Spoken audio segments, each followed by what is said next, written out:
Hi friends, ಏನು T V S 125 rider ಬೈಕ್ನ by ಮಾಡಿದ ಮೇಲೆ ಇದು ಫಸ್ಟ್ ವ್ಲಾಗ್ ಅಂತ ಹೇಳ್ತೀನಿ. ಅಂದರೆ ವ್ಲಾಗ್ ಸೆಟಪ್ ಮಾಡಿದ್ದು ಇದೇ ಫಸ್ಟ್. ನೋಡ್ತಿರ್ಬೋದು, ಒಂದು ಸ್ಪೆಷಲ್ ಕೆಲಸಕ್ಕೆ ಹೋಗಿದ್ದು. ಏನಂತ ಹೇಳಿದರೆ ನೋಡ್ತಿರ್ಬೋದು ನೀವು ಇಲ್ಲಿ, ಈ ಒಂದು ಬಾಕ್ಸ್ನ ಫಿಟ್ಮೆಂಟಿಗೆ ಅಂಥೇಳಿ ಹೋಗಿದ್ದೆ ನಾನು. ಬೈನೂ ಅಲ್ಲೇ ಮಾಡಿದೆ, ಫಿಟ್ಮೆಂಟು ಅಲ್ಲೇ ಆಯಿತು. ಇದರ ಫುಲ್ ವಿಡಿಯೋ ಅಂದರೆ ಯಾವ ರೀತಿ ಫಿಟ್ಮೆಂಟ್ ಆಗಿದೆ, ಯಾವ ರೀತಿ ಕರೆಕ್ಟಾಗಿ ಫಿಟ್ ಆಗಿದೆ ಅನ್ನೋದು ಫುಲ್ ವಿಡಿಯೋ ಸದ್ಯದಲ್ಲೇ ಅಪ್ಲೋಡ್ ಮಾಡ್ತೀನಿ. ಏನಂತ ಹೇಳಿದರೆ ತುಂಬ ರೇರಾಗಿ ಬಂದಿದೆ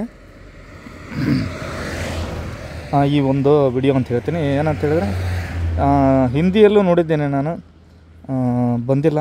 ತಮಿಳು ತೆಲುಗಲ್ಲಿ ಏನೋ ಬಂದಿರ್ಬೋದೇನೋ, ನೋಡಿಲ್ಲ ನಾನು.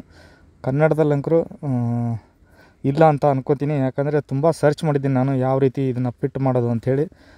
ಎಸ್ಪೆಷಲಿ ರೈಡರ್ ಬೈಕ್ಗೆ ಕರೆಕ್ಟಾಗಿ ಫಿಟ್ ಆಗೋಲ್ಲ ಇದು. ನೋಡ್ತಿರ್ಬೋದು, ಈ ರೀತಿಯಾಗಿ ಸೆಟಪ್ ಆಗಿದೆ. ಕರೆಕ್ಟಾಗಿ ಯಾವ ರೀತಿ ಫಿಟ್ ಮಾಡಿದ್ದಾರೆ ಅನ್ನೋದು, ನಾನು ಇದನ್ನು ಶಿವಮೊಗ್ಗದಲ್ಲಿ ಫಿಟ್ ಮಾಡಿಸಿದೆ. ಇದರ ಪ್ರೈಸ್ ನಿಮಗೆ ಸ್ಟಡ್ ಕಂಪ್ನಿದು ನೋಡ್ತಿರ್ಬೋದು ನೀವು, ಸ್ಟಡ್ ಅಂಥೇಳಿ ಬರೆಯಲಾಗಿದೆ ಇಲ್ಲಿ. ಇವನ್ ಚಾವಿ ಮೇಲೆ ನೋಡ್ತಿರ್ಬೋದು ನೀವು, ಸ್ಟಡ್ ಅಂತೇಳಿ ಬರೆಯಲಾಗಿದೆ. ಸ್ಟಡ್ ಕಂಪ್ನಿದು ಇದರ ಪ್ರೈಸ್ 995 ಇದೆ MRP. 95 ರೂಪಾಯಿ ನೀವು ಬಾರ್ಗೇನ್ ಮಾಡಿದರೆ ಬಿಡ್ತಾರೆ. 900 ರೂಪಾಯಿ, ಅಥವಾ ನೀವು ಹೆಚ್ಚು ಅದರಲ್ಲಿ ನಿಸಿಮರು ಬಾರ್ಗೇನ್ ಮಾಡೋದಲ್ಲಿ ಅಂತ ಹೇಳಿದರೆ, ಅಥವಾ 4-5 ಕಡೆ ನೀವು ಪ್ರೈಸ್ನ ಬಾರ್ಗೇನ್ ಮಾಡಿದರೆ ಅಥವಾ ಎನ್ಕ್ವೈರಿ ಮಾಡಿದರೆ 800-850ಕ್ಕೆ ಸಿಗ್ಬೋದು ಈ ಒಂದು ಬ್ಯಾಗ್. ನೋಡ್ತಿರ್ಬೋದು ಯಾವ ರೀತಿಯಾಗಿ ಫಿಟ್ ಆಗಿದೆ ಅಂಥೇಳಿ. ಕೆಳಗಡೆ ಕಮೆಂಟ್ ಮಾಡಿ, ನೀವೇನಾದರೂ ಬ್ಯಾಗ್ ಹಾಕ್ಸಿರ್ಬೋದು, ಬ್ಯಾಗ್ ಹಾಕಿಸಿ ವಿಡಿಯೋ ಮಾಡ್ದೇನೂ ಇರ್ಬೋದು. ಹಂಗೂ ಆಗಿರುತ್ತೆ, ಸುಮಾರು ಜನ ಹಾಕ್ಸಿರ್ತಾರೆ ಬ್ಯಾಗ್ಗಳನ್ನು ಅಥವಾ ಬಾಕ್ಸ್ಗಳನ್ನು. ವಿಡಿಯೋ ಮಾಡಿರಲ್ಲ, ಹಾಕಿರಲ್ಲ. ಅದಕ್ಕೋಸ್ಕರ ಹೆಲ್ಪ್ ಆಗಲಿ ಅಂಥೇಳಿ ನಾವು ಫುಲ್ ವಿಡಿಯೋ ಮಾಡಿದ್ದೀನಿ. ಯಾವ ರೀತಿಯಾಗಿದೆ ಅಂಥೇಳಿ ನೋಡ್ತಿರ್ಬೋದು. ಇಲ್ಲಿ ಎಕ್ಸ್ಟ್ರಾ ಒಂದು ಇದನ್ನು ಕೊಟ್ಟಿದ್ದಾರೆ. ಯಾವುದೇ ರೀತಿಯಾಗಿ ಮಿಸ್ಗಾಡಲ್ಲ, ಇದು ತುಂಬಾ ಕರೆಕ್ಟಾಗಿ ಫಿಟ್ ಆಗಿದೆ. ಇನ್ನು ಇದರ ಫಿಟ್ಮೆಂಟ್ಗೆ ನಾನು 500 ರೂಪೀಸ್ನ ಪೇ ಮಾಡಿದ್ದೀನಿ. ನೋಡ್ತಿರ್ಬೋದು, ಇಲ್ಲೆಲ್ಲ ಸ್ವಲ್ಪ ಜುಗಾಡು ಮಾಡಿ ಹಾಕಿದ್ದಾರೆ. ಯಾವುದೇ ರೀತಿಯಾಗಿ ಮೂಲ ಒಂದು ಇದಕ್ಕೆ ಧಕ್ಕೆ ಬರದ ಹಾಗೆ ಹಾಕಿದ್ದಾರೆ. ಯಾವುದೇ ರೀತಿಯಾಗಿ ಕಟ್ ಮಾಡೋದಾಗಲಿ ಕೊರೆಯೋದಾಗಲಿ ಮಾಡಿಲ್ಲ. ಫುಲ್ ವಿಡಿಯೋ ತೋರಿಸ್ತೀನಿ ನಿಮಗೆ, ಕಂಪ್ಲೀಟ್ ವಿಡಿಯೋ ಇದರದ್ದು ಇದೆ, ಅಪ್ಲೋಡ್ ಮಾಡ್ತೀನಿ ಸದ್ಯದರಲ್ಲೇ. ಈ ರೀತಿಯಾಗಿ ಫಿಟ್ಮೆಂಟ್ ಮಾಡಿದ್ದಾರೆ. ಬಾಕ್ಸು ಇದಕ್ಕಿಂತ ದೊಡ್ಡದಿದೆಯೋ ಏನೋ ಗೊತ್ತಿಲ್ಲ ನನಗೆ, ಇದೇ ಲಾಸ್ಟ್ ಅಂತ ಹೇಳಿದರು. ನಿಮಗೆ ಗೊತ್ತಿದ್ದರೆ ಯಾವ ಕಂಪ್ನಿದಿದೆ. ಏರೋ ಸ್ಟಾರ್ ಇತ್ತು, ಏರೋ ಸ್ಟಾರ್ದು ಇದಕ್ಕೆ ಅದಕ್ಕೆ ಅಕ್ಕಪಕ್ಕ ಇಟ್ಟು ನೋಡಿದೆ, ಕರೆಕ್ಟಾಗಿತ್ತು. ಸೈಜ್ ಮಾತ್ರ ಸೇಮ್ ಅಂತ ಹೇಳ್ತೀನಿ. ಫುಲ್ಲು ಫೈಬರ್ ಇದು, ಬ್ರ್ಯಾಂಡೆಡ್ ಸ್ಟಡ್ಸ್ದು. ಇದು ಒಂದು ಇದ್ರ ಜೊತೆಗೆ ಒಂದು ಕೀಬೆಂಚ್ ಫ್ರೀಯಾಗಿ ಕೊಟ್ಟರು. ನೋಡ್ತಿರ್ಬೋದು, ಇದ್ರ ಬಾಕ್ಸ್ ಒಳಗಡೆ ಇರುತ್ತೆ ಅದು, ಈ ಕೀಬೆಂಚ್ ಸ್ಟಡ್ ಕಂಪ್ನಿದು. ನೋಡ್ತಿರ್ಬೋದು, ಇಲ್ಲಿ ಸ್ಟಡ್ಸ್ ಅಂಥೇಳಿ ಬರೆಯಲಾಗಿದೆ. ಈ ಒಂದು ಬಾಕ್ಸ್ನಲ್ಲೇ ಇತ್ತು ಕ್ಲ್ಯಾಂಪು ಮತ್ತು ಬಾಕ್ಸು. ಇದು ಒಂದು ಕೀಬೆಂಚ್ ಇದರಲ್ಲೇ ಇತ್ತು. ಇದು ಒಂದು ಮಾತ್ರ ಫ್ರೀಯಾಗಿ ಬಂತು ಅಂತ ಹೇಳ್ತೀನಿ. ಏನಿಲ್ಲ, ಇದ್ರ ಫಿಟ್ಟಿಂಗಿಗೆ ಮತ್ತು ಇದ್ರದ್ದು LED ಅಂದಾಗೆ ನಾನು LED ಕೇಳಿದೆ. ಇದ್ರದ್ದು ಏನು ಇದು ಸಾರಿ ಇಂಡಿಕೇಟರ್, ಇದ್ರ ಇಂಡಿಕೇಟರ್ LED ಕೇಳಿದೆ. ಇದಕ್ಕೆ ಸೆಟ್ ಆಗೋಲ್ಲ ಅಂತಂದು ಹೇಳಿದರು. 25 ರೂಪಾಯಿಗೆ ಒಂದು ಹೇಳಿದರು. ಸೆಟ್ ಆಗೋಲ್ಲ, ಇದಕ್ಕೆ ಕಂಪ್ನಿ ಮೌಲ್ಡಿಂಗ್ ಬರುತ್ತೆ, ಫಿಟ್ ಮಾಡೋಕ್ಕಾಗಲ್ಲ ಅಂತಂತ ಹೇಳಿದ್ರು. ಅದಕ್ಕೋಸ್ಕರ ಗೊತ್ತಿಲ್ಲ ನನಗೂ, ಹಾಗಾಗಿ ನಾನು ಬಿಟ್ಟು ಬಂದೆ, ಬಾಯಲಿ ಬಿಡ್ರಿ ಅಂಥೇಳಿ. ಅದರ್ವೈಸ್ ಇದ್ರ ಬಗ್ಗೆ ಹೇಳ್ತಾ ಹೋಗ್ತೀನಿ. ಆಲ್ರೆಡಿ ಈಗ 2 ವಾರ ಆಗ್ಲಿಕ್ಕೆ ಬಂತು. ನಂಬರ್ ಪ್ಲೇಟು ಬಂದಾಯಿತು. ನಂಬರ್ ಪ್ಲೇಟು ನಂದು ಸ್ವಲ್ಪ ಹಿಂದ್ಗಡೆ ಕಿರಿಕಿರಿ ಅನ್ನತ್ತೆ. ಇಲ್ಲಿ ಏನಾದರೂ ಈ ಥರ ಬಿಳಿ ಪಟ್ಟಿ ಸಾಲಿಡ್ ಬರ್ತಲ್ಲ, ಆ ರೀತಿ ಸಾಲಿಡ್ ಬಂದಾಗ ಕರ್ ಅನ್ನತ್ತೆ. ಯಾಕಂತ ಹೇಳಿದ್ರೆ ನೋಡ್ತಿರ್ಬೋದು, ಇಲ್ಲಿ ಈ ರೀತಿಯಾಗಿ ಇದನ್ನು ಸೇರಿ ಅವ್ರು ಹಾಕಿದರೆ ಸರಿ ಹೋಗ್ತೈತೇನೋ. ಇದು ಒಂದು ಪ್ರಾಬ್ಲಮ್ ಆಗಿದೆ ಇಲ್ಲಿ. ಅದರ್ವೈಸ್ ಓಕೆ ಅಂತ ಹೇಳ್ತೀನಿ, ಯಾವುದೇ ರೀತಿ ಪ್ರಾಬ್ಲಮ್ ಇಲ್ಲ. ಮೈಲೇಜು ಕೂಡ ಕರೆಕ್ಟಾಗಿ ಬರ್ತಿದೆ. ಮತ್ತು ಇದ್ರ ಬಗ್ಗೆ ಮಾತಾಡ್ತಾ ಹೋಗೋಣ. ನೀವೇನಾದರೂ ಈ ಒಂದು TVS ರೈಡರ್ 125cc ಬೈಕ್ನ ಬೈ ಮಾಡೋದಿದ್ದರೆ ಬೈ ಮಾಡಿ, ತುಂಬಾ ಒಳ್ಳೆಯ ಬೈಕು. ನನ್ನ 2 ವಾರದ ಎಕ್ಸ್ಪೀರಿಯೆನ್ಸ್ 2 ವರ್ಷಕ್ಕಾಗಷ್ಟು ಮಾಡಿದ್ದೀನಿ ಅಂತ ಹೇಳ್ಬೋದು. ಯಾಕಂತೇಳಿದರೆ ವಿಡಿಯೋ ರಿವ್ಯೂನು ನೋಡಿದ್ದೀನಿ ನಾನು. ವಿಡಿಯೋ ರಿವ್ಯೂ ನೋಡಿ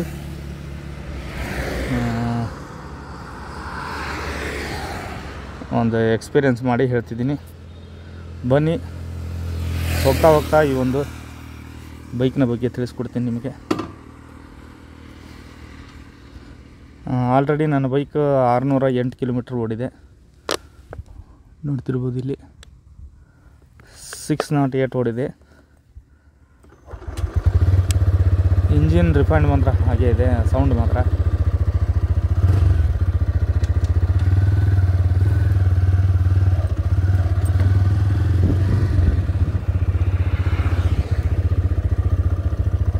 ಏನಾದ್ರು ಬಿಟ್ಟು ಬಂದ ಏನೂ ಇಲ್ಲ, ಚಾವಿ ಇದರಲ್ಲೇ ಬಿಟ್ಟಿದ್ದೀನಿ.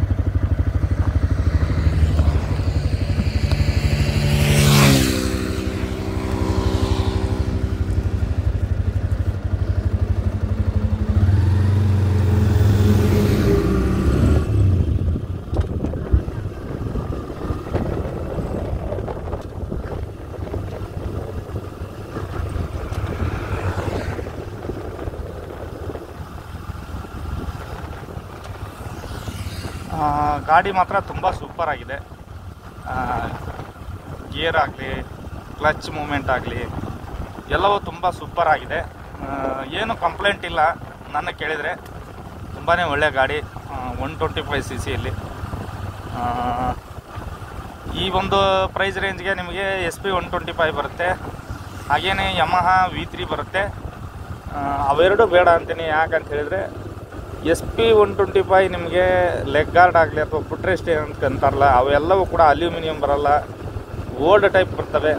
ಕಿತ್ತ ತಕ್ಷಣ ಅಂದರೆ 1 ವರ್ಷ 2 ವರ್ಷ ಆದ ನಂತರ SP 125 ಎಲ್ಲ ಲೆಗ್ ಗಾರ್ಡ್ ಆಮೇಲೆ ಫುಟ್ ರೆಸ್ಟ್ ಏನಾಗ್ತವೆ ಅಂತ ಹೇಳಿದರೆ ಒಂಥರ ಹಳೇ ಮಾಡಲ್ ಟೈಪ್ ಕಾಣ್ತವೆ. ಆಮೇಲೆ ಬೇಗ ಜಂಗ್ ಹತ್ತವೆ, ಅಲ್ಯೂಮಿನಿಯಂ ಆಗಿರೋದ್ರಿಂದ. ಅದಕ್ಕೋಸ್ಕರ ಬೇಡ ಅಂತೀನಿ. ಆಮೇಲೆ ಇಷ್ಟು ಪವರ್ಫುಲ್ಲು ಪಿಕಪ್ಪು ಇಲ್ಲ ಅದು SP 125. ನಾನು ಅದನ್ನು ರೈಡ್ ಮಾಡಿ ನೋಡಿದ್ದೀನಿ. ಇಷ್ಟು ಪಿಕಪ್ ಇಲ್ಲ ಆ ಗಾಡಿ. ತುಂಬಾ ಲೋ ಪಿಕಪ್ ಇದೆ. ಅದು ಅಲ್ಲದೆ ಇನ್ನು ಮೈಲೇಜ್ ವಿಷಯ ಬಂದರೆ ಒಂದು 5 ಕಿಲೋಮೀಟ್ರು ಇಲ್ಲ 7 ಕಿಲೋಮೀಟ್ರ್ ಜಾಸ್ತಿ ಕೊಡ್ಬೋದು. ಅದು ಯಾವುದೋ SP 125 ಹೊಂಡಾ ಕಂಪ್ನಿದು. ನೋಡಿ ನೀವು ಅದೇ ಒಂದು 7 ಕಿಲೋಮೀಟ್ರ್ ನಿಮಗೆ ಪ್ಲಸ್ ಆಗುತ್ತೆ ಅಂತ ಹೇಳಿದರೆ, ನಿಮ್ಮ ಮೈಲೇಜೇ ನಮ್ಮ ಏಮ್ ಅಂತ ಹೇಳಿದರೆ, ಅಥವಾ ಅದನ್ನೇ ನೋಡಿ ತಗೊಂತೀವಿ ಅಂತ ಹೇಳಿದರೆ ದಿ ಬೆಸ್ಟ್ ವೆಹಿಕಲ್ ಅಂತಿದ್ದೀನಿ. ಯಾವುದೋ ಹೊಂಡಾ SP 125. ಅದರ್ವೈಸ್ ಇಲ್ಲ ನನಗೆ ಪಿಕಪ್ ಬೇಕು ಅಂತ ಹೇಳಿದರೆ ಇದು ಇದೆ ನಿಮಗೆ ರೈಡರ್ ರೈಡರ್ 125 TVS. ಅದು ಅಲ್ಲದೆ ಲುಕ್ ಚೆನ್ನಾಗಿದೆ. ಇದು ಯೂತ್ನ ಗಮನದಲ್ಲಿ ಇಟ್ಕೊಂಡು ಮಾಡಿದ್ದಾರೆ. ನಿಮಗೆ ಲುಕ್ ಬೇಕು, ಪಿಕಪ್ ಬೇಕು, ಪರ್ಫಾರ್ಮೆನ್ಸ್ ಬೇಕು, ಒಳ್ಳೆ ಟಾರ್ಕ್ ಬೇಕು. ಹಾಗೇನೆ ಜೊತೆಗೆ ಮೈಲೇಜ್ ನಮಗೆ ಸಾಕು. ಒಂದು 5 ಕಿಲೋಮೀಟ್ರ್ ಏನು ಪರವಾಗಿಲ್ಲ, ನಮಗೇನು ಕೌಂಟ್ ಆಗಲ್ಲ ಅನ್ನೋ ರೀತಿ ಇದ್ದರೆ ಇದನ್ನು ತುಂಬ ಒಳ್ಳೆ ಗಾಡಿ ಅಂತ ಹೇಳ್ತೀನಿ. ಸೂಪರ್ ಸೈಕ್ ಅಂತಾರಲ್ಲ, ಒಂದು ನಮೂನಿ ಸೈಕ್ ಇದ್ದಾಗಿದೆ. ಸೈಕ್ ಆಗುತ್ತೆ ಇದು ನೋಡಿದರೆ, ಆ ರೀತಿ ಗಾಡಿ ಇದು. ತುಂಬ ಒಳ್ಳೆ ಗಾಡಿ. ಮತ್ತು ಇನ್ನು V3 ಬಂದರೆ ಒಂದು ವಿಡಿಯೋ ಇದೆ, ನಾನು ಸಿಕ್ಕರೆ ಅದನ್ನು ಲಿಂಕ್ನ ಡಿಸ್ಕ್ರಿಪ್ಷನಲ್ಲಿ ಹಾಕ್ತೀನಿ. ಹಿಂದಿಯಲ್ಲಿ ಬಂದಿದೆ ಅದು. ಬಹುಶಃ ಉತ್ತರ ಪ್ರದೇಶ ಅಥವಾ ಗುಜರಾತ್ನವ್ರು ಏನೋ ಮಾಡಿದ್ದಾರೆ ಅದನ್ನ. ಏನಂತ ಹೇಳಿದರೆ ಇದಕ್ಕೂ V3ಗೂ ಯಮಹಾ V3ಗೂ ಕಂಪ್ಯಾರಿಸನ್ ಮಾಡಿದ್ದಾರೆ ಅವರು. ಏನಂತ ಹೇಳಿದರೆ ಇದೇ ಆ ಗಾಡಿನೂ ತುಂಬ ಚೆನ್ನಾಗಿದೆ. ಪಿಕಪ್ ಆಗಲಿ, ಪರ್ಫಾರ್ಮೆನ್ಸ್ ಆಗಲಿ, ಲುಕ್ ಆಗಲಿ ಚೆನ್ನಾಗಿದೆ. ಬಟ್ 50 ಕೊಡೋದು, ಅದು ಒಂದು 55 ಕೊಡುತ್ತೇನೋ. ಇದು ಹಾಗಲ್ಲ. ನೀವು ಒಂದು 50-55 ರೇಂಜಲ್ಲಿ ಹೊಡೆದ್ರೆ ಒಂದು 60 ಆರಾಮಾಗಿ ಬರುತ್ತೆ ಈ ಒಂದು ಗಾಡಿ. ನನ್ನ ಎಕ್ಸ್ಪೀರಿಯೆನ್ಸ್ ಕೇಳಿದರೆ ಒಂದು ಚೂರು ಹೆಚ್ಚು ಕಮ್ಮಿ ಆಗಲ್ಲ, 60 ಆರಾಮ್ ಮೈಲೇಜ್ ಬರುತ್ತೆ ನೀವು 50-55 ಓಡಿಸ್ಕೊಂಡು ಹೋದರೆ. ಅಲ್ಲಿಂದ ಅಲ್ಲಿಗೆ ನಿಮಗೆ ನಿಧಾನಕ್ಕೆ ಹೋದೆ ಅಂತಂದರೆ ನೀವು 65ವರೆಗೂ ತೆಗಿಬೋದು ಅಂತ ನನಗನ್ಸುತ್ತೆ. ಯಾಕೆ 2-3 ಸರ್ವಿಸ್, ನಂದು ಇನ್ನೂ ಒಂದು ಸರ್ವಿಸ್ ಆಗಿಲ್ಲ, ಬಟ್ ನಂದು 60 ಕೊಡುತ್ತೆ. ಈಗ ಒಂದು ಸರ್ವಿಸ್ ಮುಗಿದ್ಮೇಲೆ ಒಂದೆರಡು ಸರ್ವಿಸ್ ಮುಗಿದ್ಮೇಲೆ ಮೈಲೇಜ್ ಇನ್ಕ್ರೀಸ್ ಆಗೇ ಆಗ್ತವೆ ಯಾವ ಗಾಡಿನಾದರೂ. ನಂತರ ನೀವು 80 ಕ್ರಾಸ್ ಮಾಡ್ದೇ 60 ಒಳಗೆ ಅಂದರೆ ಅಂದರೆ ರೈಡ್ ಮಾಡಿದರೆ ತುಂಬಾ ಮೈಲೇಜ್ ಬರ್ತವೆ ಗಾಡಿ ಅಂತ ಹೇಳ್ತೀನಿ.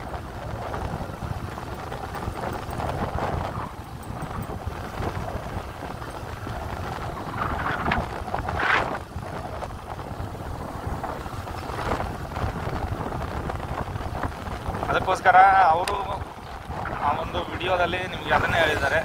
ಏನಂತ ಹೇಳಿದರೆ,